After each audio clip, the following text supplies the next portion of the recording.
SwayamPrabha. Digital India. Educated India.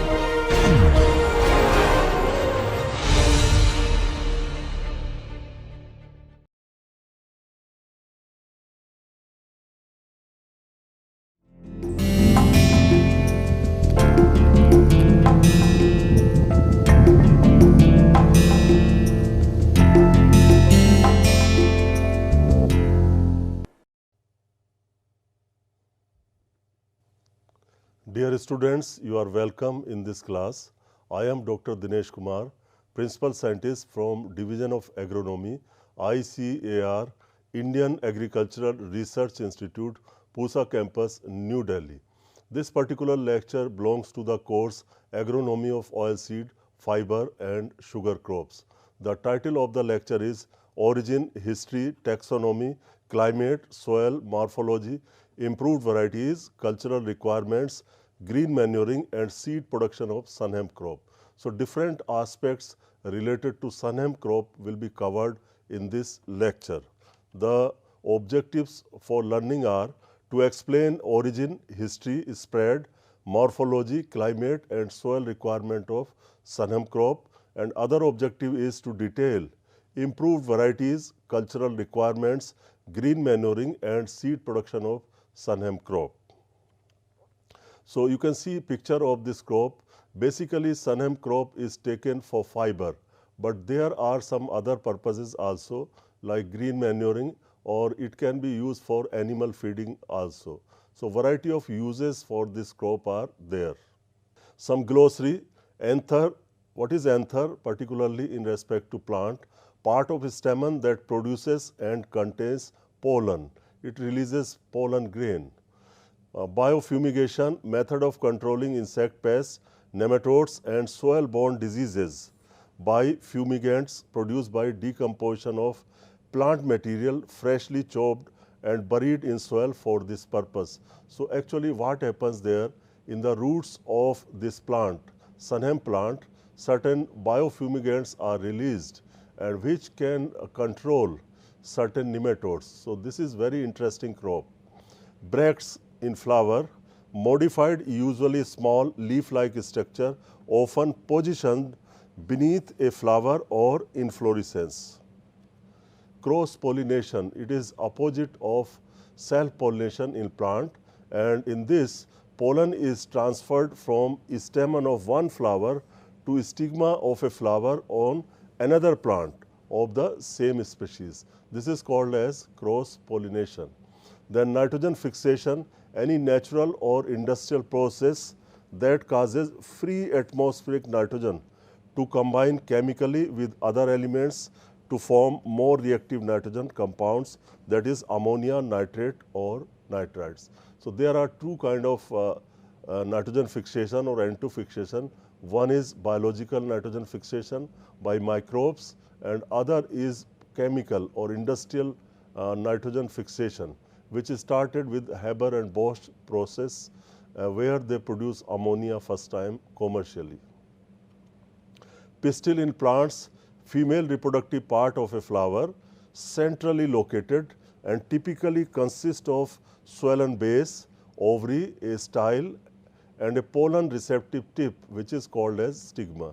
So there are three important parts of a pistil: ovary, style and stigma. Pod, seed pod, a dry dehiscent fruit containing many seeds. For example, follicles, dehiscent capsules and many but not all legumes.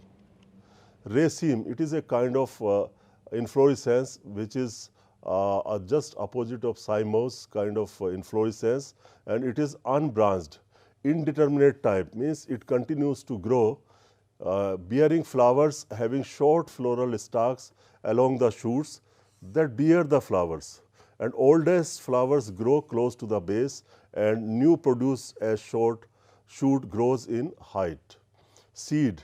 Seed is a mature ovule that comprises an embryo or a miniature underdeveloped plant and food reserves, all enclosed with a protective seed coat.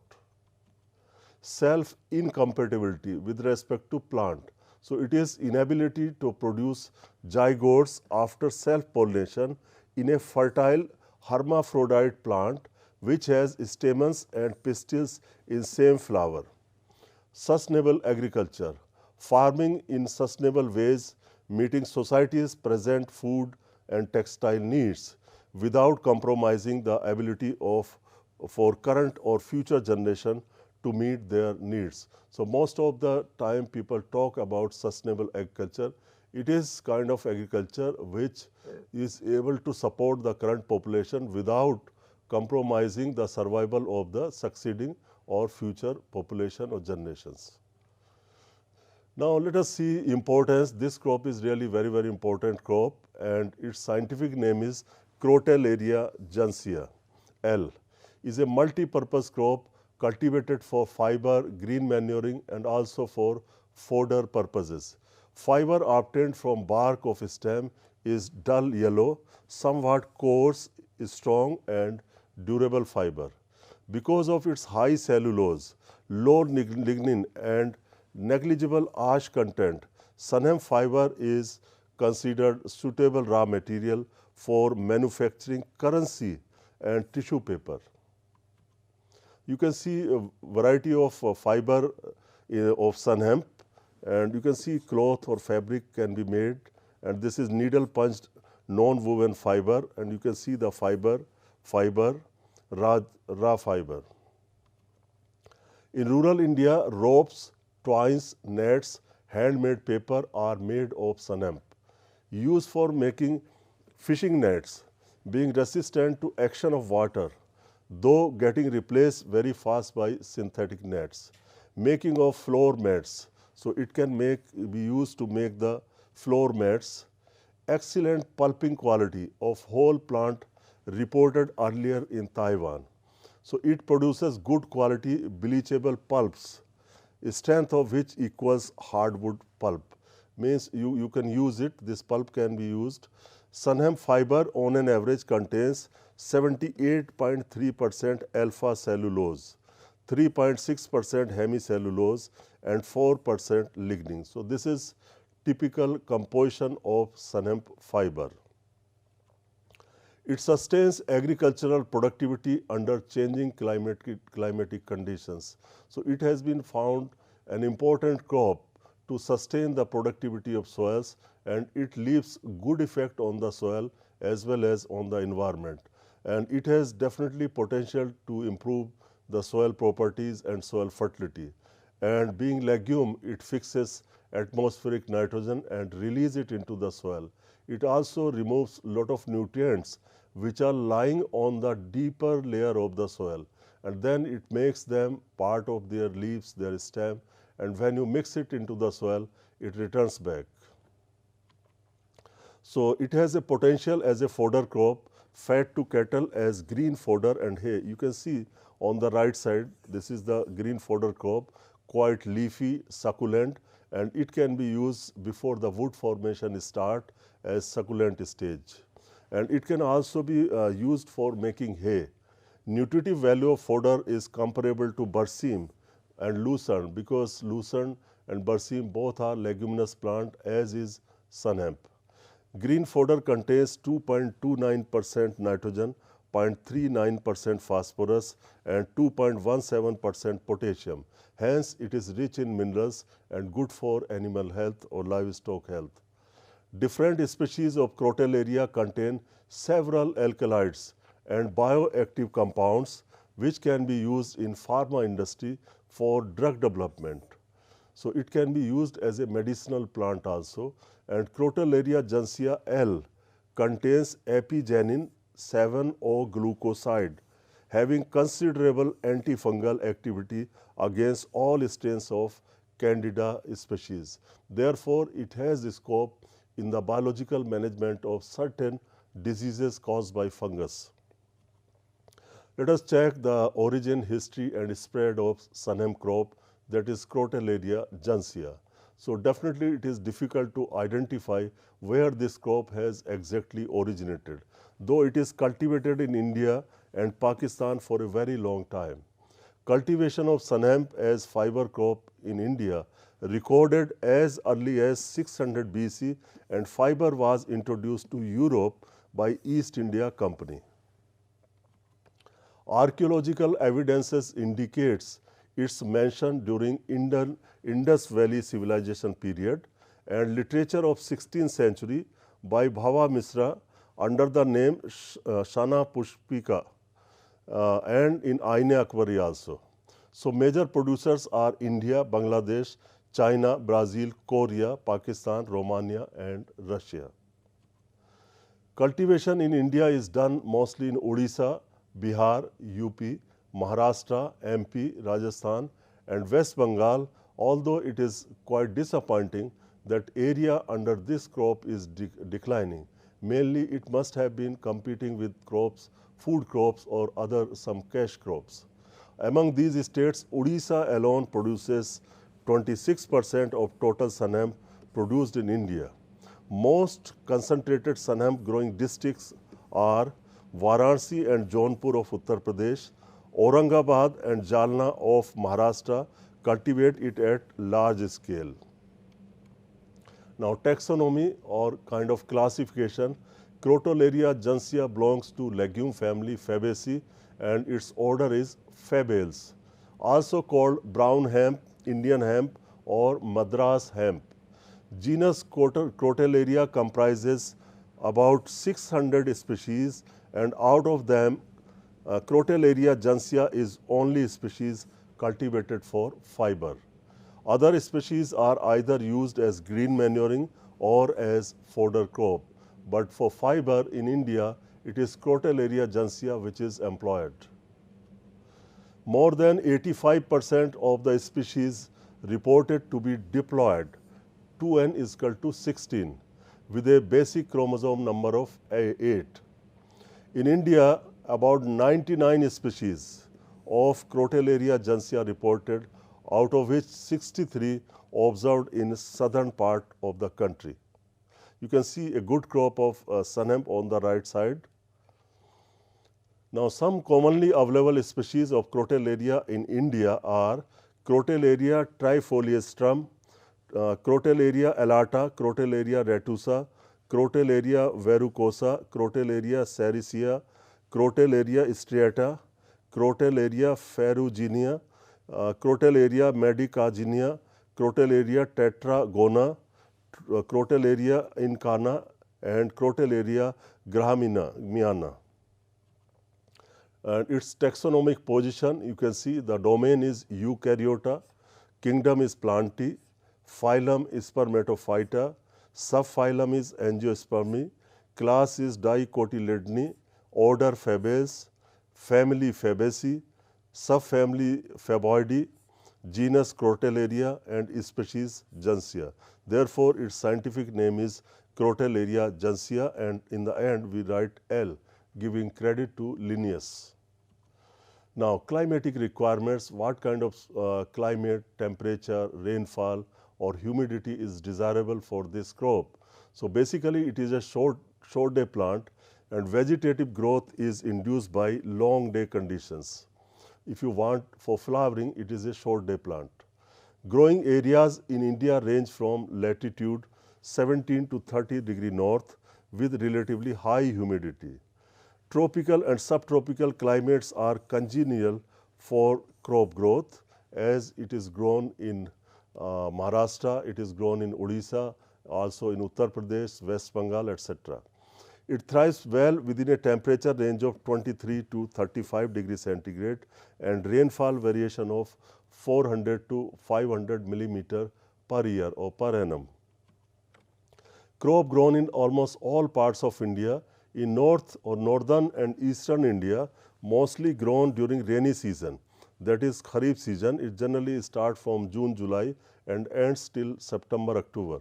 While in southern regions where winter is not pronounced, it can be grown in winter also. For example, in Maharashtra also it can be grown in winter season. Now, soil requirements, it can grow in almost all types of soils. It is really widely adapted crop and it exhibits adaptability to a range of soil types and climatic conditions, making it well suited for cultivation in tropical and subtropical regions.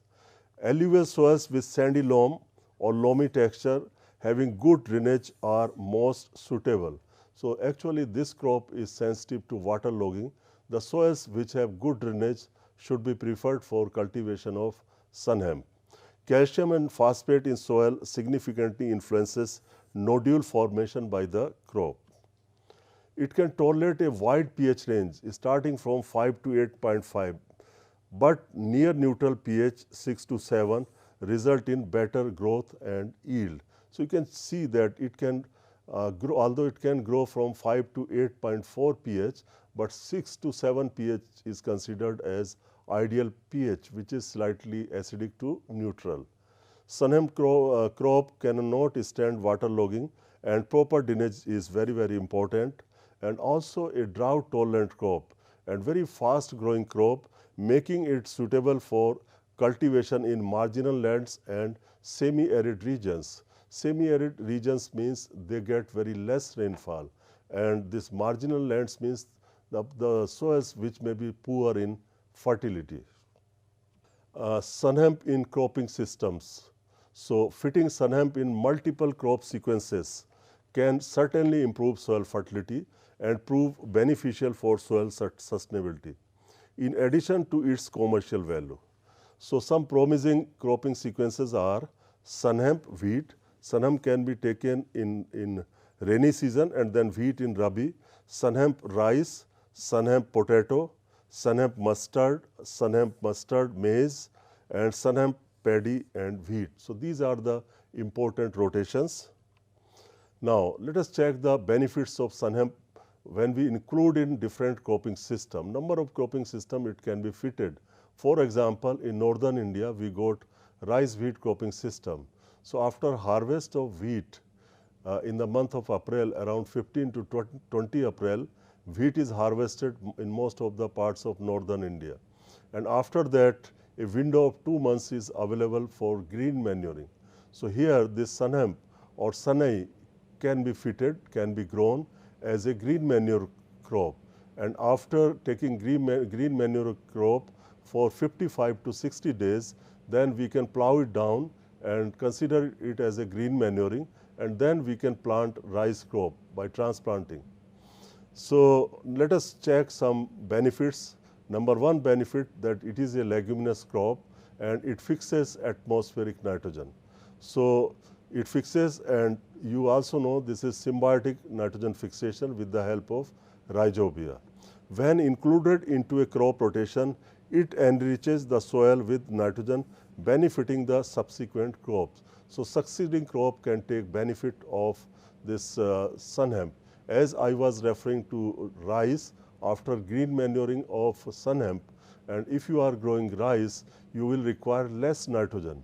It can save 50 to 60 kilogram nitrogen in succeeding crop of rice. Now soil improvement. So sun hemp has got very extensive and deeper root system, which releases variety of compounds into the soil, particularly acids, and those acids may bind soil particle together. So therefore it improves soil structure. And then the deep roots also facilitate uptake of nutrients from deeper soil layer, and those nutrients can be brought to the upper surface of the soil. And it is also helpful in controlling insect pests and diseases. So inclusion of sun hemp in rotations help break pest and disease cycles. Act as a natural biofumigant, releasing compounds that suppress nematodes and other soil-borne pathogens. So reduce need for chemical pest control. So under some circumstances, taking this crop in the rotation can help to reduce the incidence of insect pests and diseases, or can be part of integrated pest management strategies. Weed suppression. Sun hemp is rapid, it grows very quickly and it covers the ground very fast. Thus shading effect or kind of a smoothing effect happens on the weeds, and the weed growth is suppressed. Even it has been noticed that in the succeeding crop, you will get less population of the weeds. And then of course green manuring one can grow because it is fast growing crop and it can be taken as green manure that can be incorporated into the soil, and it will help in improving physical, chemical and biological properties of the soil. And sustainable agriculture, as you have just seen, that number of roles are being played. It can add nutrients to the soil, it can manage or help in controlling certain insect pests and diseases, it suppresses weeds. So therefore, in the next crops or succeeding crops, you will require less pesticide, less fertilizer. So you can say that this is very, very important, and it will lead to sustainability of the soil, sustainability of the cropping systems. Now you can see the morphology. Morphology is a study of external parts, how a plant looks from outside through naked eye, what kind of flowers are there, leaves are there, how stem growth happens, what is the structure of the root. Such kind of studies are part of morphology. So sunhemp is an annual herbaceous plant characterized by its rapid growth, very fast growing plant, and it lush green with an erect growth habit. Plant height varies around 2.5 to 3 meters or more depending on cultivation conditions and environment. Now let us check the morphology of stem, root and leaves. So on the right side you are seeing the roots. You see it is having mainly a taproot system, and some lateral roots are also there, and you can also see root nodules are there. So these nodules contain rhizobia, bacteria, and which fixes atmospheric nitrogen. You can also see a picture on the right side, this one, and here you can see this is stem, and you can see the roots. So roots are having nodules here, small nodules are there, and you can check the top part of the plant here. Leaves are arranged here and on the right side also. So stems are up to 2 centimeter in diameter and cylindrical and ribbed. Root system consists of a strong taproot with many lateral roots having nodules. Leaves are pubescent. Pubescent means they may have a small hairy structure. Pubescent, simple and lanceolate, 5 to 15 centimeter long, this is the length, and breadth is 1.5 to 3 centimeters. So this is the size of individual leaf. You can check the root nodules on the roots, and you can see this taproot is so thick, and then some lateral roots are also there, and both taproot and lateral roots are producing nodules. Now inflorescence and flowers. So it is open raceme. The type of inflorescence is open raceme.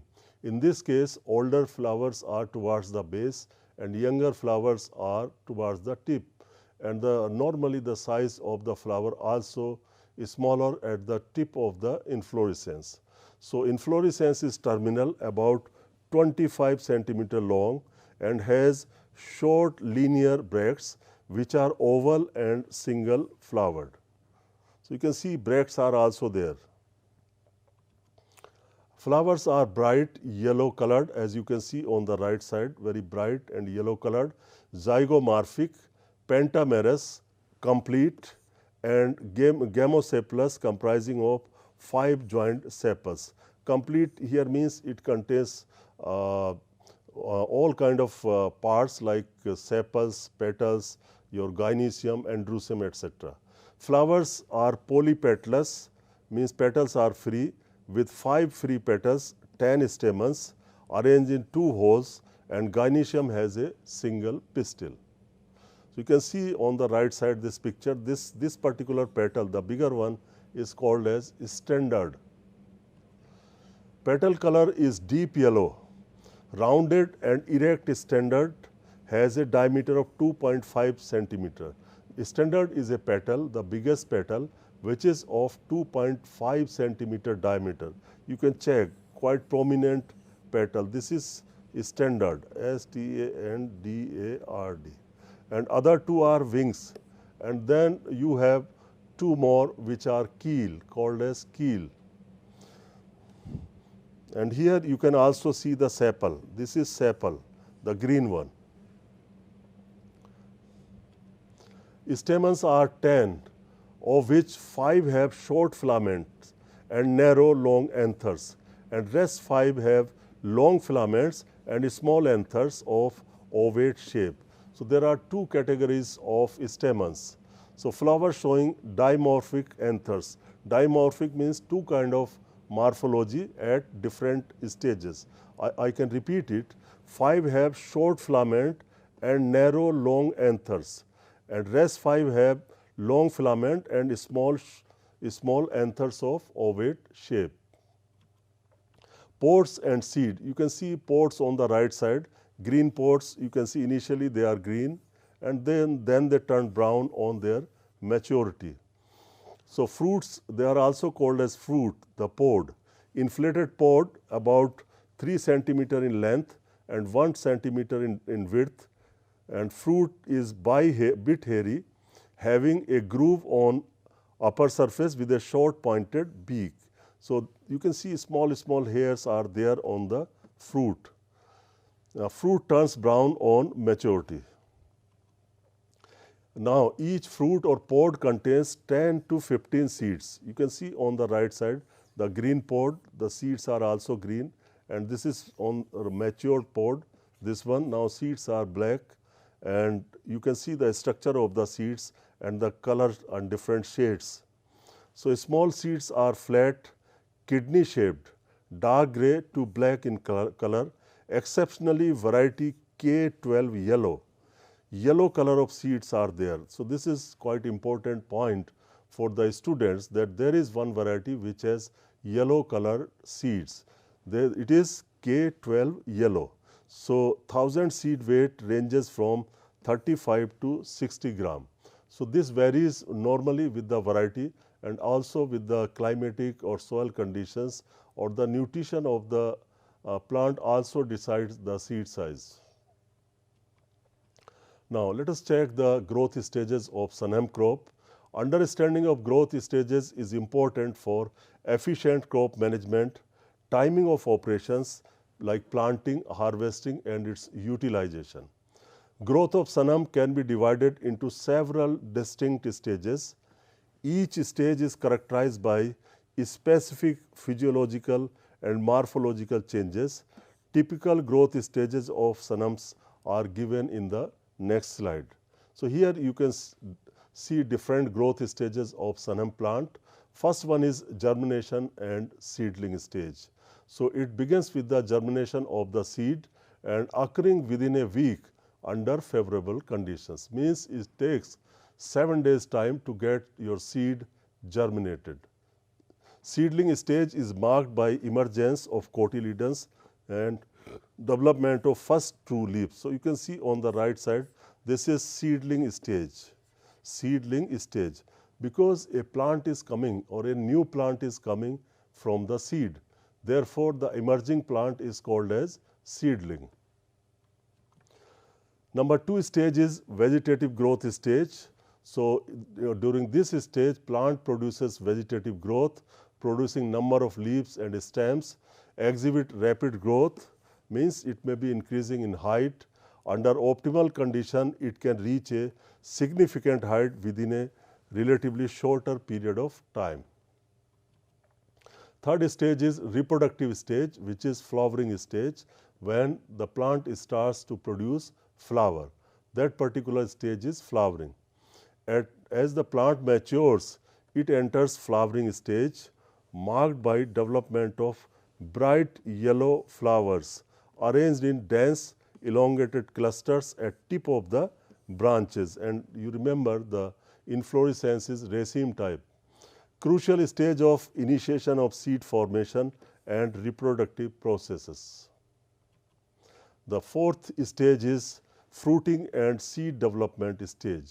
So as you know that after flowering, pollination will happen, and these pollen grains will germinate and they will fertilize the ovule, and then zygote is formed. And this zygote starts developing into an embryo, and finally it will produce some seeds and fruits. So after pollination, plant progresses to fruiting stage, during which flowers give way to cylindrical pubescent pods.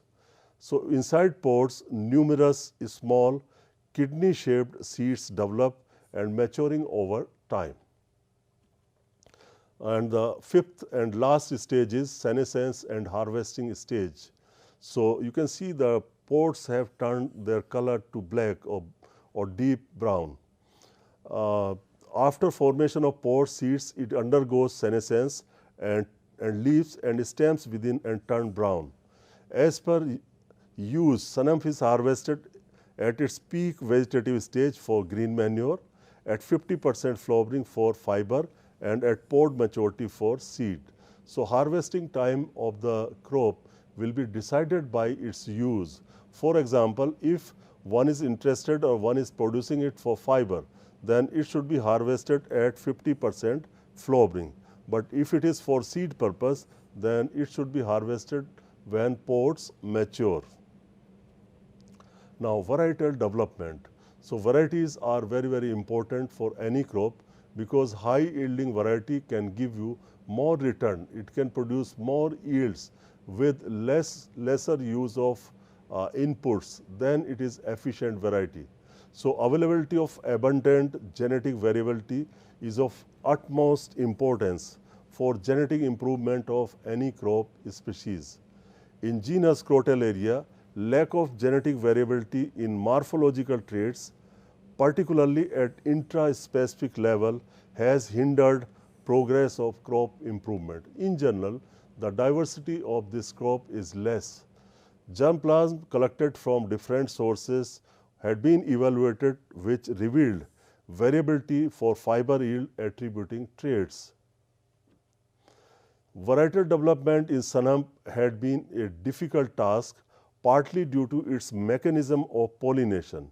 It is highly cross-pollinated crop and existence of self-incompatibility. Self-incompatibility means same flower will not fertilize itself. So first variety in sanam was K12 black. K12 black, which was released long way back in 1926 by Professor T. Subnis, which alone ruled for more than 50 years throughout India. So this was the first variety and first most important variety which worked for 50 years in the country. Subsequently, systematic research on genetic improvement was initiated at Sunhemp Research Station, Pratapgarh in Uttar Pradesh under ICAR, Central Research Institute for Jute and Allied Fibers, Barakpur.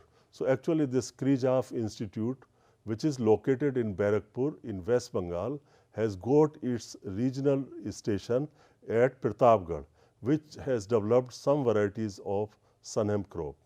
So this station gave many improved genotypes. 6 varieties had been released for commercial cultivation by this institute.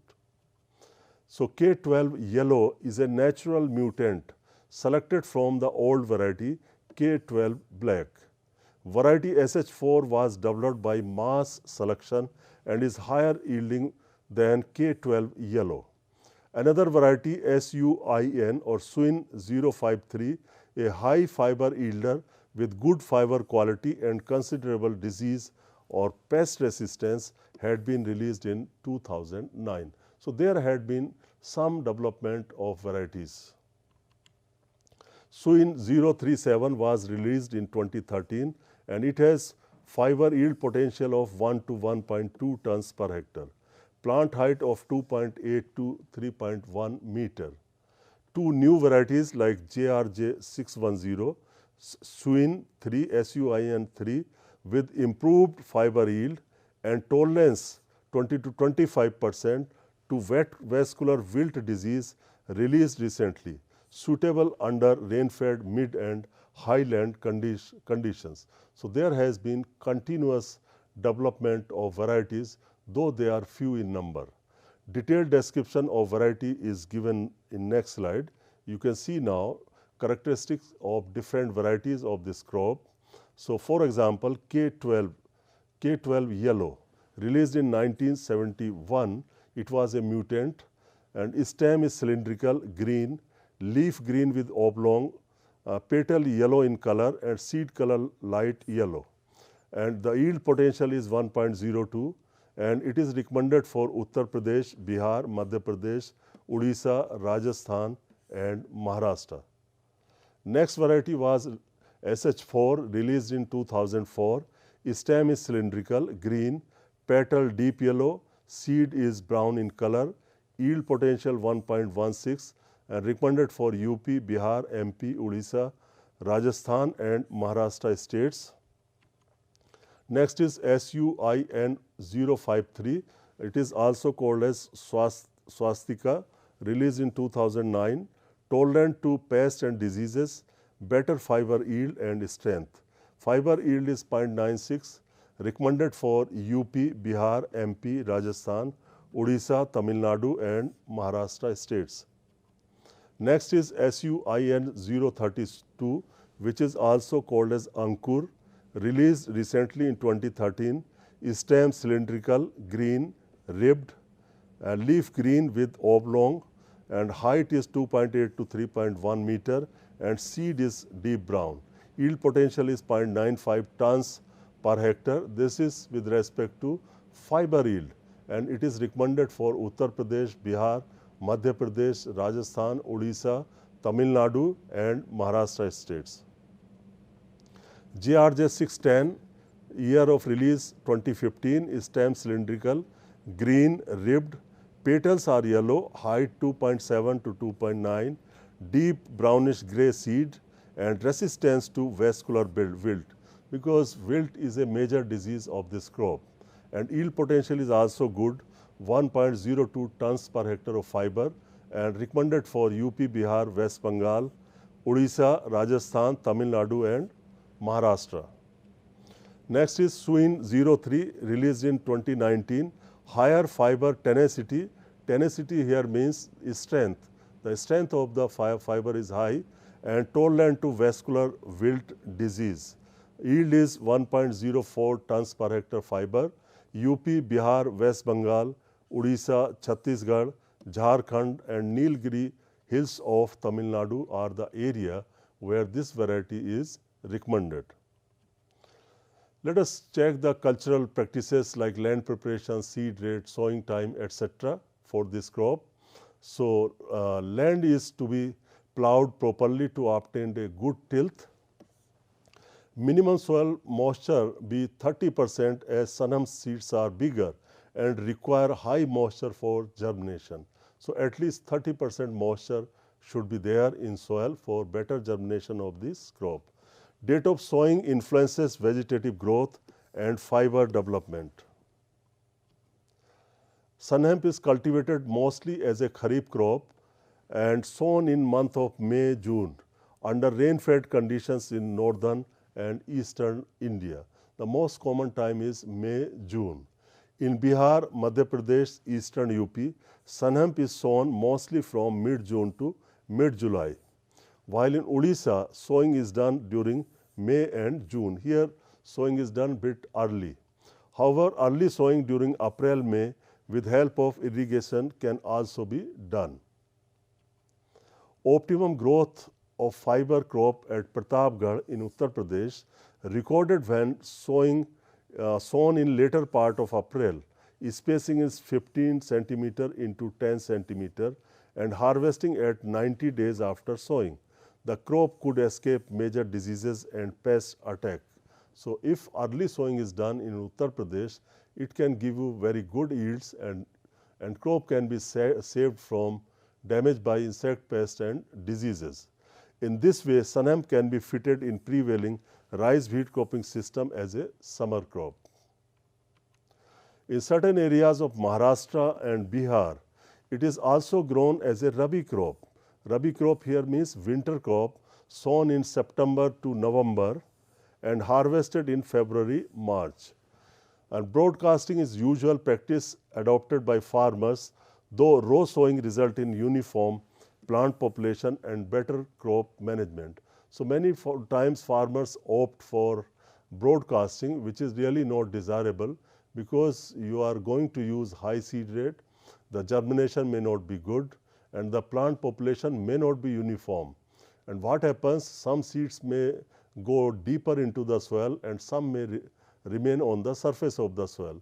So germination is affected, and also there may be difficulties in intercultural operations. So therefore, it is advisable to go for row sowing or line sowing of this crop, so that you can put the seed at optimum depth, as well as you can have the optimum or right plant population. So seed rate for broadcasting is about 35 to 40 kg per hectare, while for line sowing the seed rate is 25 to 30 kg per hectare. That means if you go for line sowing, you can save about 10 to 15 kilogram of seed. So crop is sown at a row spacing of 20 to 25 centimeter, and within a row plant should be spaced at 5 to 7 centimeter, preferably through the thinning. So on the right side you can see the sowing and also the crop. Seeds are to be sown at 2 to 3 centimeter depth. Seed treatment with carbendazim at the rate of 3 gram per kg seed, or with mancozeb at the rate of 3 gram per kg seed can be done. And as usual, the seed treatment with fungicide will protect the seed or crop from the fungal infection when the plant starts growing. Now we go to the harvesting part of this crop. So fiber crop gets ready for harvest by 90 to 100 days after sowing, formation stage, pod formation stage. However, harvesting crop at 50% flowering gave higher yield with better fiber quality in UP. So it depends, but in general, when 50% flowering is there, that is the right time to get more fiber yields. However, harvesting time will be different when you are going for seed production. Crop flowers from September onwards. When it is sown in June and July, the flowering times will start in September, and this period synchronizes with the onset of short days, latitude around 23° north to 24° north, where lies the main sun hemp belt. So by the time the flowering occurs in this crop, the short day starts, because this crop plant is short day plant. Therefore, it requires longer nights and shorter day length to flower. If reverse happen, if it is getting longer days, then it will continue to grow vegetatively, and there will not be enough flowering or good flowering or seed formation. Flowering time for most varieties remain almost same, irrespective of the date of sowing. So this is a quite interesting fact. Plants harvested with sickles and bundles of 20 to 25 centimeter diameter are dried in field for 2 to 3 days for shedding of leaves. So this operation is very, very important. One can harvest the crop manually also using sickles, and then small bundles are to be made and crop should be dried right in the field. So one can make the vertical stacks of the bundles in the field, and then the drying will start and leaf fall may occur, and these leaves can be added into the soil. Thus it will help to improve the fertility. Now, of course, this crop can be used for green manuring purposes also, where it can be plowed back into the soil at about 55 to 60 days after sowing, when there is maximum green matter accumulation in the plant. So green manuring with sun hemp is practiced in every type of soil, and when you grow green manure crop right in the field and then incorporate in the same field, this is known as in situ green manuring, and other is ex situ green manuring. When you bring green matter, the branches or twigs of the trees or shrubs to the soil and mix them in the soil, that is called as ex situ green manuring. So in case of sun hemp, we do always in situ green manuring. And crop growth thick by using high seed rate. So when you go for green manuring, we need to get higher seed rate so that your stem will remain succulent and more watery, so that decomposition rate is faster. So, for green manuring, the seed rate requirement is 40 to 45 kg per hectare, and it has profuse branching, and foliage is ready for incorporation into soil within 45 to 55 days, or at most at 60 days stage. Now, you can see a good crop of green manuring. This is having all green, and the leaves are quite succulent, and they can be decomposed easily in the soil because these leaves are rich in nitrogen. They may contain about 4% nitrogen. That means they have very narrow CN ratio, and these leaves can quickly decompose to release nutrients into the soil. Crop is plowed in as it stands leveled subsequently. You can see on the right side, the green manure crop is being plowed down into the soil. So, what happens once at first you can take a leveler made of wood or pata, and then the crop will fall on the ground, and then one can use the deep plowing, deep plows, or one can use a harrow also to cut it, and cross harrowing can be done to cut it into pieces and incorporate it into the soil. So, at this stage, above ground biomass is easily decomposable in soil and contains high amount of nitrogen and other minerals along with carbohydrates, which increase its manurial value.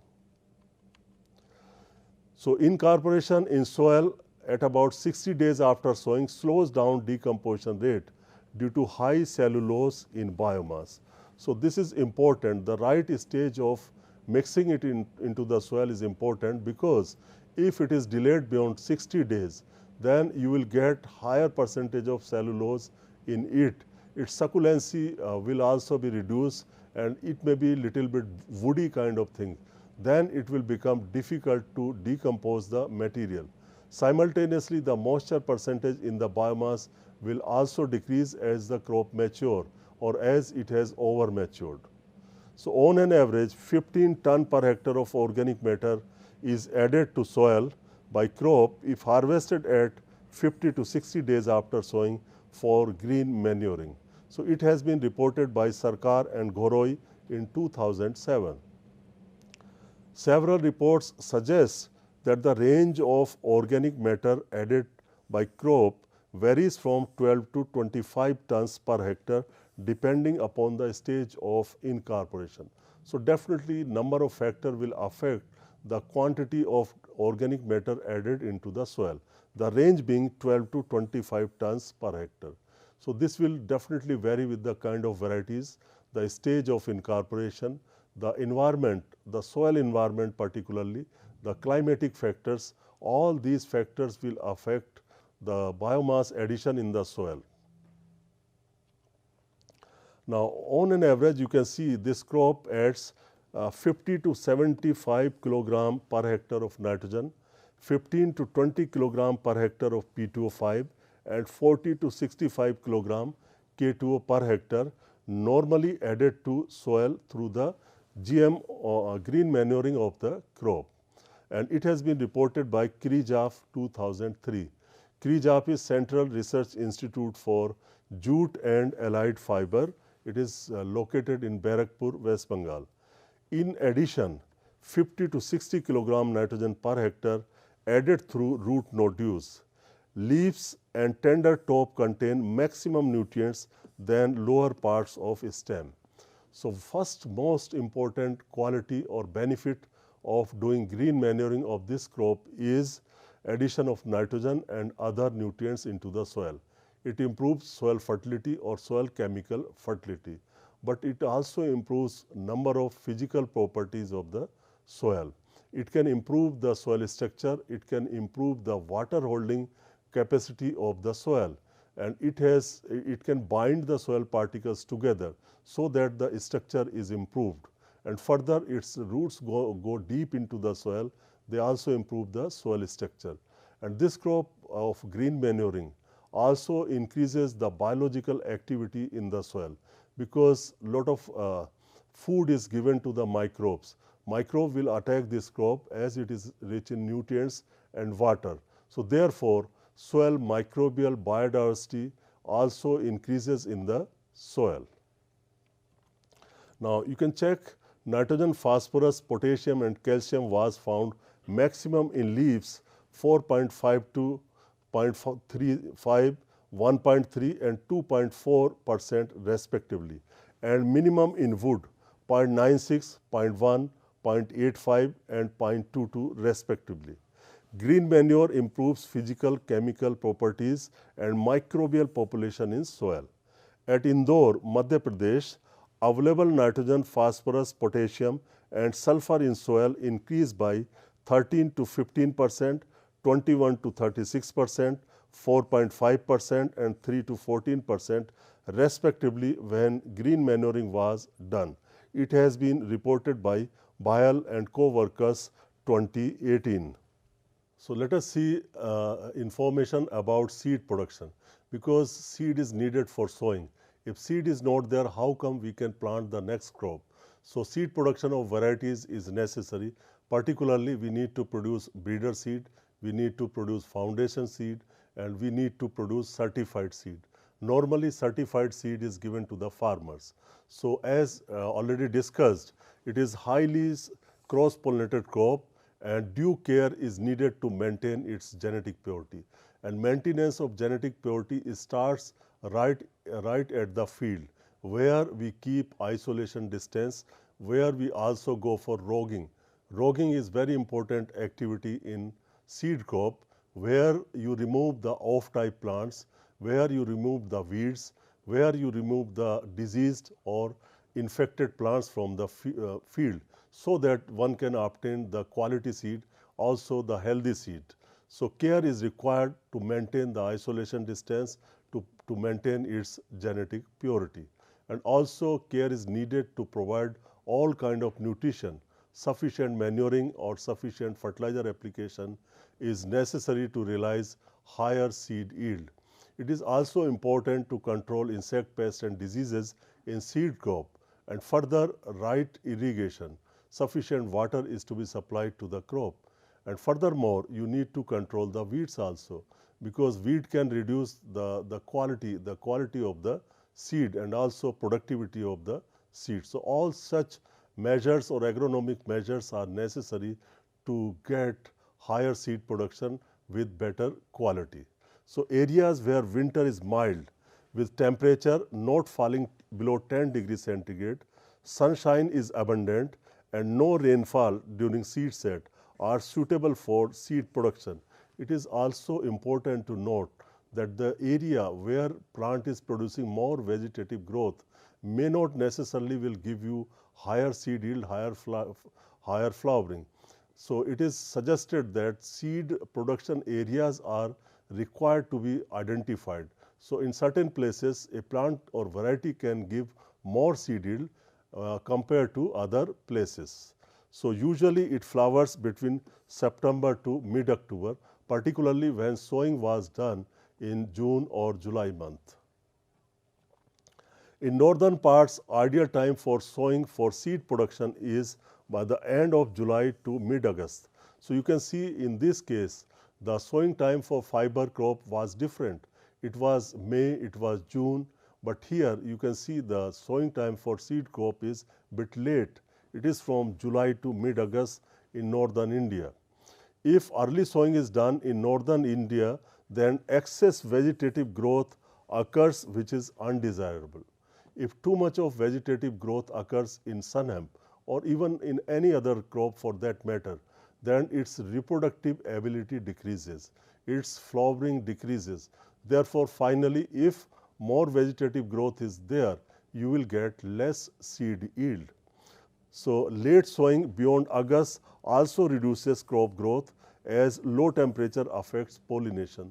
So, therefore, ideal time for sowing of seed crop is from July to mid-August, not later than middle of August. Ideal sowing time is second fortnight of July in Maharashtra and mid-May in Tamil Nadu. Success of seed setting depends on pollinating species or pollinating insects in vicinity. As you know, this is a cross-pollinated crop, and for cross pollination you require insects. So your insect population has to be there, proper above ground biodiversity of the insects has to be there for pollination. If pollination is not there, then there will not be any seed setting. So we need pollination, and important pollinators for this crop are Xylocopa latipus, Xylocopa phanistroides and Megachile lanata, all belong to order Hymenoptera. So you can see on the right side picture, this is not honeybee, this is another kind of pollinator which is very common in sunhemp, Megachile lanata. It is a pollinator. Then you can see long list of pollinators that are useful for pollination in this crop, like Xylocopa latipus. You can see this insect, the color. Next is your same insect, and then on the bottom you see Megachile lanata. So this is looking like honeybee, but it is not. Then Apis indica and Apis flora are not effective, means honeybees are not effective pollinator due to their shorter length and lesser body weight, which affect their contact with stigma. So therefore, in this crop we do not rely upon honeybees, but some other pollinators are important. Highest seed yield was recorded with 30 centimeter into 20 centimeter spacing at Rahuri, Maharashtra, and with 45 centimeter into 10 centimeter at Aduthurai. So we need to get the right spacing for getting higher seed yield. It is not that one spacing will work for all. For different region, different states, we need to find out optimum spacing. Tripathi and co-workers 2013, highest seed yield was recorded with 30 into 10 centimeter spacing, and the yield was 1.36 to 1.45 tons per hectare, and with topping at 30 days after sowing at Pratapgarh. So there are some important aspects in this, particularly optimum plant population. If we have excess plant population, the flowering will be affected, the seed number and seed quality will be affected, the plant growth will be affected. If we have too little or wider spacing will result in lower number of plants or low plant population, which overall will produce less seed. Therefore, optimization of plant population is necessary. So in this crop you need to go for proper fertilization also.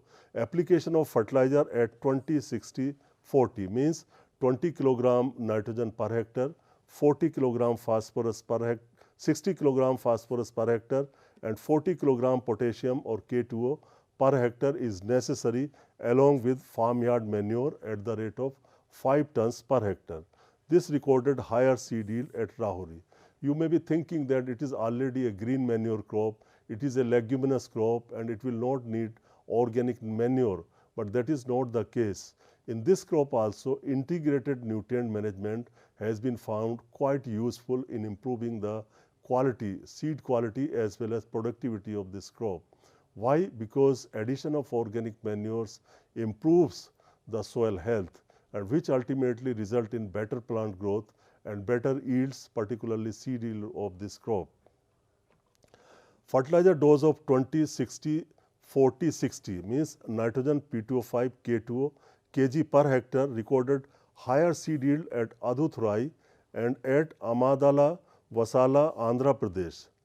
Provision of 1 to 2 irrigation is also necessary, particularly when you get the drought period or water stress period. In those cases, you need to apply certain irrigation also. And if any insect pests and disease come, that should also be controlled, and all other practices are almost similar as the case of fiber crop. Dear students, thank you very much for attending this lecture. Hope you enjoyed it.